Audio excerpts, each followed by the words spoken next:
ছাড়ুন। আজকাল তো সঙ্গীত আর সুরের ওয়াজ শুরু হয়ে গেছে। দোস্ত হয়ে আমার, আমি তো এমনি ওয়াজ তেমন পারতেই দিছি, কারণ শেষ বয়সে সে ছেলে মেয়ের ইসরারে 3টি মাদ্রাসায় হাদিস পড়াইতেছে, সুবহানাল্লাহ বলেন। তারপরেও রুদঘরাবাসী আপনাদের ভালোবাসি, ডাক দিলে ছুটি আসি। এখন আমি ওয়াজে তেমন হইতে পারি না, খুশি হাদিসের দর্শে বসলে আমি আমার অন্তর হয়ে যায় খুশি, কারণ হাদিস কোরআন আমি ভালোবাসি, সুবহানাল্লাহ বলেন। দোস্ত হয়ে আমার, এই যে তারপরে জাহান্নাম ফরজ হয়ে গেছে, তাহলে একজন বিধর্মীর ছেলে সে যদি হাফেজ বা আলেম হয়, নিশ্চিত বিধর্মী সে শ্মশানে জাহান্নামে গেছে। তাহলে বিধর্মী হাফেজ আলেম, বিধর্মী পিতার সন্তান হাফেজ আলেম হইছে, ওই বিধর্মীকে জান্নাতে নিতে পারবে কি পারবে না? জোরে বলেন, আরো জোরে বলেন। অত সহজ কোরআন হাদিস বুঝতে গেলে বেরেন। দর্শন যাদের উপরে জাহান্নাম ফরজ, এদের ঈমান থাকা শর্ত। কি থাকা শর্ত? নামাজ পড়ে নাই, রোজা রাখে নাই, হজ করতে পারে নাই, দোস্ত হয় আমার তাগুত শক্তির পিছনে দৌড়িয়েছে, কিন্তু রাসূলকে বিশ্বাস করছে, আল্লাহকে বিশ্বাস করছে, কোরআন বিশ্বাস করে, নামাজ রোজা হজ যাকাত বিশ্বাস করে, ঈমান ছিল, আমলে পরিণত করি নাই, কয় এই জাতীয় দর্শনকে সুপারিশ করবে, কিন্তু ঈমান না থাকলে তাকে কশিন কালো জান্নাতে নিতে পারবে না। কথা বোঝেন নাই? দোস্ত কষ্ট হইতেছে মনে হয়, হ্যাঁ? কয় হুজুর মাদ্রাসায় বলে করবেনটা কি? বেতন ভাবেন তো 8,000 10,000, কয় 8,000 10,000-এর ভিতরে 8-10 লাখের থেকে বরকত আল্লাহ দিয়ে। বিশ্বাস যদি না হয় আপনাদেরকে আমি বুঝাইতে চাই। দোস্ত হয় আমার, আপনাদের এই রুদঘরা এলাকায় যেখানে মাছ চাষ হয়, ধান চাষ হয়, লোল্যান্ড মানে নিচু জমি, যেখানে পানিবদ্ধ জলবদ্ধতা এই সমস্ত জমিনে, ওই সমস্ত জমিনে এখন 1 কাঠা বা 1% কাঠা, অনেকে বোঝে না, 1% জমির দাম ওই বিলের মাঝখানে কত হতে পারে? 20 থেকে 25,000, 25,000ই ধরেন। সেই টাকা যদি রুদঘরা বাজারে কিনতে চান, 1% জায়গা রুদঘরা বাজারে লোডের পাশে কত হবে? 20-25 লাখ। ওই জায়গা যদি খুলনা ডাক বাংলায় কিনতে চান, ওই জায়গা যদি আপনি গুলশান লেকের পাশে ধানমন্ডি বনানী গুলশানে কিনতে চান, তাহলে নিচের থেকে যত উপরে উঠছে জায়গার দাম বাড়ছে না কমছে? আস্তে কম, জোরে বলেন, বুঝে কথা বলেন, বাড়ছে না কমছে? তাহলে জান্নাতে 1% জায়গার দাম কত? আমার ইউকালু লিসাহিবিল কুরআন ইকরা ওয়ারতাকি ওয়ারাতিল কামা কুনতা তুরাতিল ফিদ দুনিয়া ফাইন্না মানজালাকা ইনদা আখির আয়াতিন তাকরাউহা। আমার নবী বললেন, কিয়ামতের ময়দানে বিচার দিবসের পরে যেই ছেলে হাফেজ আলেম হবে, ওদেরকে বলা হবে পড় চল, আল্লাহু আকবার বলে, বলবে আলহামদুলিল্লাহি রাব্বিল আলামিন আর রহমানির রহিম মালিক ইয়াউমিদ্দিন। আর রহমান একতারা উঠবে, আল্লামাল কোরআন কয়তারা? খলাকাল ইনসান আল্লামাহুল বায়ান। এক এক আয়াত পড়বে আর এক এক তারায় চড়বে। যারা হাফেজ হবে, কোরআনের 6,666 আয়াতখানা তিলাওয়াত করা হবে। জান্নাতে 1 ইঞ্চি জায়গার দাম সারা পৃথিবী কোটি কোটি বার বিক্রি করলে হয় না। ওই জান্নাতের মধ্যে 6,666 তালা, বিরাট বাড়ির মালিক আপনার এক একটা সন্তান হবে। মাদ্রাসায় পড়ে লাভ হয় না, ক্ষতি হয়? আরো জোরে বলেন। আমি গত বছর মাগুর এক প্রোগ্রামে গেছি,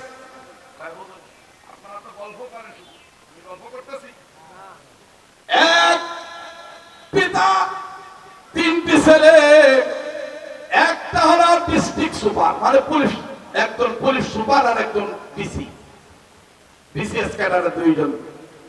আল্লাহু আকবার বলেন। একজন এসপি তে ভর্তি আর একজন ম্যাজিস্ট্রেট, বিসিএস ক্যাডার একজন ডিসি আর একজন এসপি। যে কোনো জেলায় গেলে তাদের সব পাওয়া কি বলে। আর ওনার ছোট ছেলেটা হাফেজে কোরআন। আমি বয়ান করার পরে উনি আমাকে জড়িয়ে ধরে, হুজুর আপনার কথা বাস্তবে মিলে যায়। রমজানে আমার ছেলে ঢাকায় তাকে বাড়ি আসে, আমি বাবা ওর পিছনে তারাবির নামাজ পড়ি। আমার সন্তান যখন কোরআন তেলাওয়াত করে আমার মনে হয় আল্লাহ জমিন আমি নাই, এত আনন্দ আমি দুনিয়ার জমিন আর পাই না। ডিসিআর এসপি না হইয়া এই দুটো ছেলেকে যদি আমি হাফেজ বানাইতাম। আমার আব্বা যেমন বলে গেছেন, অনেক আমার আব্বাকে চিনতেন, অনেক মাস্টার যারা আছে আমার আব্বাকে চিনতেন। আমার ছোট ভাই কলেজের প্রফেসর, তার বড়টা স্কুলের মাস্টার, এরকম করে প্রায় সব মাস্টার্স পাস। আমার আব্বা আমার একদিন বলে, বাবা সব ভাইগুলিকে তোমার মতো আলেম যদি আমি বানাইতাম, দক্ষিণ ডুমরিয়ায় আমার থেকে সুখী পিতা আল্লাহ জমিন আর কেউ হতো না। এই উক্তির দ্বারা আমি বুঝে ফেলেছি আমার পিতা আমাকে মাদ্রাসায় দিয়ে যার পরে নেই খুশি। আল্লাহু আকবার। কারণের পিছনে কারণ আছে, সেটা পরে বলবো, নিজের গল্প দিতে চাই না, একটা উদাহরণ দিচ্ছি। শিক্ষিত পিতা তিনি এই মন্তব্য করেছেন, আমি বুঝে ফেলেছি আমি মাদ্রাসায় পড়ে আলেম হয়েছি, বাবা যে সেবা করি এর দ্বারাই যার পরে নেই আব্বা খুশি। এই জন্য আমি দেখলাম আমিও তো মাদ্রাসায় পড়ে ঠকি নাই, বিধায় আমার 4টে ছেলে মেয়ে, 2টি ছেলে 2টি মেয়ে, আমি 4টেই মাদ্রাসায় দিই। আমার বড় ছেলে আগামীকাল উমরা হজে যাইতেছে। এক মসজিদের খতিব, মাদ্রাসার শিক্ষক, মুফতি আমার থেকে অনেক ভালো আলোচনা করে। এরপরের মেয়ে এসএসসি করছি পর্দার মধ্যে রেখে, এরপরে আমি নিজেই সিয়াসাতটা বুখারী মুসলিম তিরমিজি আবু দাউদ নাসাই ইবনে মাজাহ আমি ঘরে বসে পড়াইয়া বোর্ডে পরীক্ষা দিয়ে স্টান করি। এরপরে ছেলে হাফেজ, আমি গত বছর তাকে মুসলিম শরীফ পড়াই। এরপরে মেয়েকে আমি নিজেই বুখারী পড়াইছি। আল্লাহু আকবার বলেন। সেও হায়াতুল উলিয়া পরীক্ষা দিয়ে সেও ফার্স্ট ক্লাস পেয়েছে। সুবহানাল্লাহ বলেন। আমি দেখছি যে আমি মাদ্রাসায় পড়ে ঠকি নাই, আমার 4টে সন্তান মাদ্রাসায় দিলে আমিও ঠকবো না, তারাও ঠকবে না। ইন্তেকালের পরে যদি আপনি আমি পিতা অন্য একজন যদি আপনার জানাজা দেয়, এর থেকে আর আফসোসের কিছু থাকতে পারে না। আপনার জানাজা আপনার সন্তান পড়লে ওই মুহূর্তে কবরে জান্নাতের বিছানা বিছানা শুরু হবে।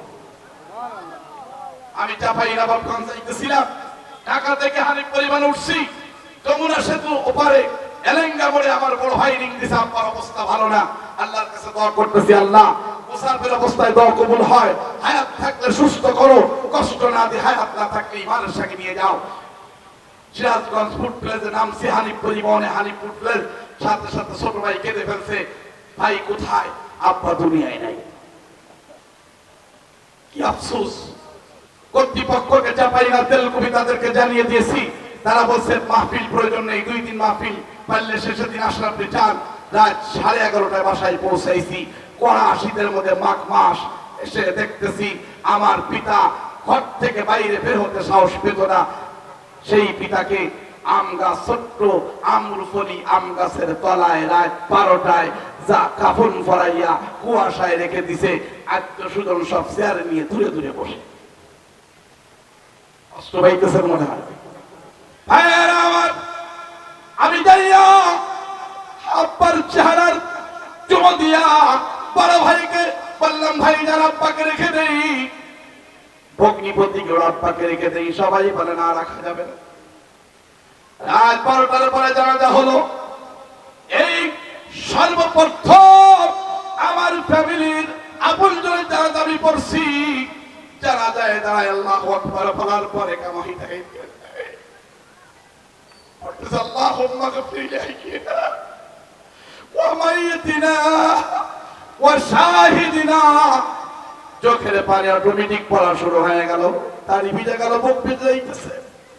পিছনে মুসল্লিদের চোখে পানি, আমি বুঝে ফেলেছি বাবা তারা যায় দাঁড়াইয়া কোনো বাহানা করা লাগে না, অটোমেটিক যখন আদরের চোখের আবেগের চোখের পানি পড়তেছে, ওই বাবার কবরে নামাবার পূর্বে আমার আল্লাহ বলে ফেরেশতা জলদি করে যাও, সন্তান কান্দে, ওই সন্তানের বাবার কবরে জান্নাতের বিছানা বিছায়া দাও।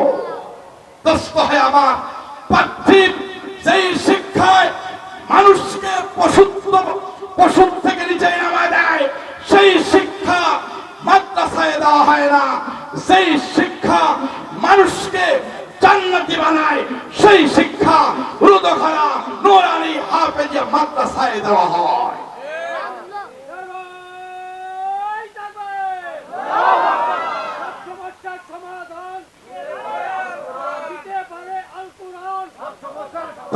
আমার এই জন্য বলি, কোরআন আপনি কোরআনের দিকে তাকিয়ে থাকলে নাকি পৃথিবীর এমন কোন বস্তু নাই, হাজার মন স্বর্ণ মাথায় ঘরে রাখবেন, কেজি কেজি স্বর্ণ হীরা কাঞ্চন মণি মুক্তা আপনার কাছে রাখবেন, নাকি হবে? কোরআনুল কারীম কেয়ারি করলে নাকি, দেখলে নাকি, পড়লে নাকি, চুমো দিলে নাকি, আদর করে ভালোবাসলে নাকি, জোরে কার আল্লাহু আকবার। পড়তে যদি না পারেন তারপরেও দোস্ত যদি আপনি মহব্বত করে কোরআনের পরে আঙ্গুল টানেন, তবুও এটা আপনার জান্নাতে যাওয়ার জরিয়া হতে পারে। আমি একটি ঘটনা বলতেছি, আপনাদের কষ্ট হচ্ছে নাকি? কষ্ট হচ্ছে? আল্লামা জুনায়েদ বাগদাদি নামে একটা আল্লাহর ওলি ছিলেন। জুনায়েদ বাগদাদি মানে বাগদাদে বাড়ি বিদায় বাগদাদি বলা হয়, বুঝলেন কথা? আসল নাম কি? জুনায়েদ। আল্লামা জুনায়েদ বাগদাদি তিনি রাতের আধারে স্বপ্ন দেখছে, হ্যাঁ জুনায়েদ, অমুক গ্রামে আমার এক ওলি মারা গেছে, তুমি যাও তার জানাজা, গোসল জানাজা, কাফন দাফনের ব্যবস্থা করো। আল্লাহু আকবার। কি স্বপ্ন দেখছেন? কে? জুনায়েদ বাগদাদি। ওয়াজ মনে রাখবেন, উনি সকালে ঘুমের থেকে উঠে উনি চিন্তা করলেন, দেই ওখানে ফজর আনতে চলে গেলেন সেই গ্রামে, যে দেখে কোন জায়গায় কোন মানুষ মরার কোন নমুনা দেখা যায় না। একজন ওলি যদি মরে যায় তাহলে সেই এলাকায় চার দোকানে হলেও আনাগোনা হয় কিনা? যেমন আমার উস্তাদ হাটাজারি মোহতামি সাহেব, আল্লাহর কোরআন সামনে আমাকে তো ভালোবাসি বাজাতের আমির, উনি গোশের হাড্ডি থেকে গোশ বেছে, মাছের কাঁটা থেকে মাছ বেছে আমাকে খাওয়াইতেন। হাটাজারি মোহতামি সাহেব, আল্লাহু আকবার।